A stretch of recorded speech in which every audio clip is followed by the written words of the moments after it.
고발 사주 의혹의 핵심 피의자인 손준성 검사의 구속영장이 어젯밤 기각됐습니다. 저희는 기각된 영장 청구서의 내용을 확인했습니다. 그 안엔 공수처의 수사가 아직은 부족해 보이는 부분들이 있었습니다. 고발 사주 지시자와 고발장 작성자 모두 성명불상이라고 적혀 있었습니다. 이서준 기자입니다. 기각된 공수처의 구속영장 청구서는 A4 용지 12장 분량입니다. 공수처는 청구서에 손 검사를 5가지 혐의로 수사 중이라고 적었습니다. 총선을 앞두고 검찰 조직이 여권 정치인 등을 고발하도록 야당이 사주한 혐의에 대해선 직권남용과 선거법 위반을 적용하고 제보자 X의 실명 판결문을 유출한 혐의는 공무상 비밀 누설, 개인정보법 위반 등을 적용했습니다. 그런데 수사로 밝혀낸 범죄 사실을 적으면서 손 검사를 뺀 등장인물 대부분을 누군지 특정할 수 없다는 의미의 성명불상이라고 적었습니다. 손준성과 성명불상의 상급 검찰 간부들이 성명불상의 검찰 공무원에게 고발에 필요한 자료를 수집하고 고발장을 작성하도록 했다고 적은 겁니다. 고발장 작성자와 전달자, 첨부 자료를 수집한 사람 모두 밝혀내지 못한 겁니다. 직권남용은 상급자가 하급자에게 직무상 의무 없는 일을 시키는 범죄입니다. 청구서엔 손 검사의 상급자도 손 검사의 하급자도 전부 성명불상으로만 적었습니다. 또 손 검사의 공직선거법 위반에 대해선 성명불상의 미래통합당 관계자와 공모했다고 적었습니다. 공수처는 이와 같이 범죄 사실이 충분히 소명됐으니 구속영장을 발부해달라는 글로 구속영장 청구서를 끝맺었습니다. 하지만 법원은 구속의 상당성이 부족하다며 구속영장을 기각했습니다. JTBC 이서준입니다. 구속영장 청구서엔 대검찰청 검사의 의심스러운 행적들도 담겨 있습니다.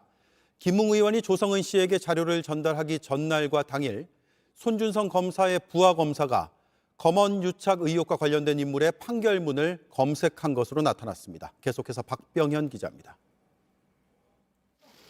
공수처가 법원에 청구한 손준성 검사에 대한 구속영장엔 주요 상황이 날짜, 시간별로 정리돼 있습니다. 김웅 의원이 공익제보자 조성은 씨에게 고발장을 처음 전달한 건 지난해 4월 3일입니다.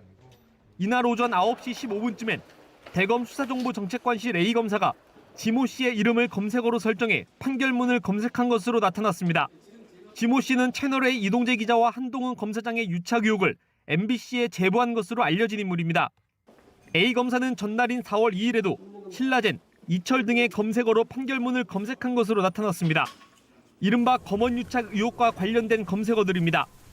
공수처는 이 모든 지시를 손 검사가 한 것으로 의심하고 있습니다. 공수처는 구속영장에 손 검사 등은 윤석열 장모 관련 의혹과 검언 유착 의혹 등이 제기되며 검찰에 대한 비판이 커지자 수사정보정책관실을 동원해 대응하기로 마음먹었다고 적었습니다.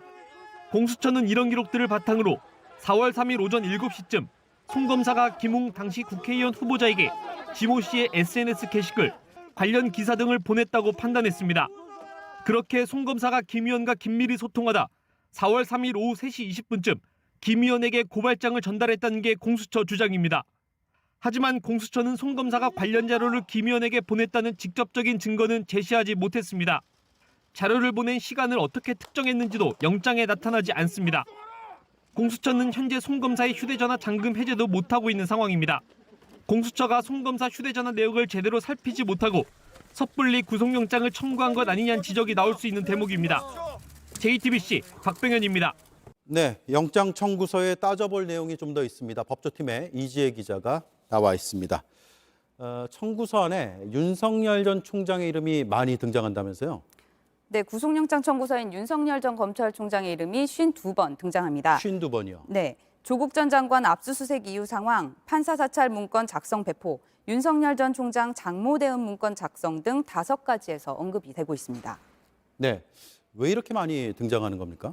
네, 대부분 사건 배경 설명에 담겨 있습니다. 공수처는 영장에 윤 전 총장이 조국 장관 본인과 가족 전 방위적 수사 등 청와대와 여권 인사를 대상으로 하는 수사를 본격화했다 이렇게 설명을 했습니다. 네. 판사 사찰 의심 문건과 관련해서는 개인정보보호법 위반인 걸 알면서도 손준성에게 지시해 손준성 지시를 받은 A 검사가 반부패부와 공공수사부에 보고서를 전달했다 이렇게 주장을 했습니다. 또 윤석열 장모 부분도 있는데요. 윤석열 장모에 대한 언론의 공세와 재수사 요구가 거세지자 대검 수사정보정책관실을 이용해 대응한 것이라고 했고요. 고발 사주 관련한 부분도 있습니다. 윤석열과 그 가족과 검찰 조직에 대한 공격을 무마하고 21대 총선 직전 미래통합당 측에 도움을 주고 법 여권에 부정적인 영향을 미치도록 순차 공모했다 이렇게 적었습니다. 일단 모두 공수처의 주장입니다. 아직 실체가 밝혀지지는 않았고요. 윤 전 총장 측에서는 모두 부인하는 내용입니다. 예. 그러면 공수처는 고발사주 의혹과 관련해서 윤석열 전 총장이 직접 관여를 했다 이렇게 의심을 하고 있는 겁니까? 영장에 담긴 범죄 사실에는 손준성 그리고 성명불상의 상급 검찰 간부들이 성명불상의 검찰 공무원에게 지시했다 이렇게만 돼 있습니다. 예. 직권남용 범죄 사실에 직권남용으로 입건이 돼 있는 윤 전 총장의 이름을 넣지 못한 상황입니다. 앞선 주장들과 좀 모순된 측면이 있다고 볼 수도 있는데요. 손 검사 등에 대한 조사가 없었고 고발장 작성 주체를 찾지 못한 상태라 이렇게 장황한 설명을 담은 걸로 보입니다. 네. 영장 청구서에 또 다른 이름도 있습니다. 한동훈 검사장 이름 있죠? 네, 한 검사장은 사건의 배경에 등장하고 범죄 사실 가운데 직권남용에서 딱 한 번 언급이 되고 있습니다. 지난해 1월 23일부터 손 검사와 꾸준히 연락을 했다. MBC와 채널A 검언유착 의혹을 보도한 이후에 손 검사와 한 검사장 사이에 카카오톡 횟수가 많다. 이 내용뿐입니다. 예. 향후에 공수처가 의심하는 부분들을 채워 넣으려면 손 검사와 김웅 의원 등을 조사하는 등 광범위한 보강 수사가 필요한 부분입니다. 네. 영장은 기각됐지만 수사는 계속되죠. 네, 맞습니다. 손준성 검사도 앞으로 나와서 조사에 응하겠다 이렇게 밝혔으니까 조속히 나와서 해명이나 소명을 해야 될 것 같습니다. 왜냐하면 국민적 의혹이 워낙 크니까요. 법조팀의 이지혜 기자였습니다.